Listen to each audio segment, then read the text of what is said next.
një urim për fituesin?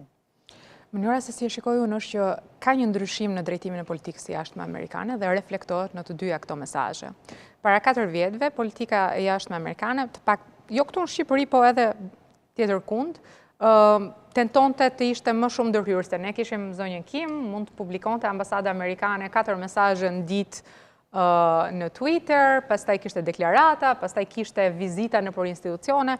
Pra, ambasada amerikane ishte gati një aktor aktiv në politikën e brendshme. Dhe patjetër patje kishtim edhe ato analizat tona, a duhej të ndodhte kështu, jo nuk duhej, dhe kemi arritur në atë ditë që faktikisht administrata Trump ka përqafuar doktrinën e sovranitetit. Pra, çfarë ndodh brenda një vendi në politikën e brendshme, i takon institucioneve, i takon atij populli, dhe ne thjesht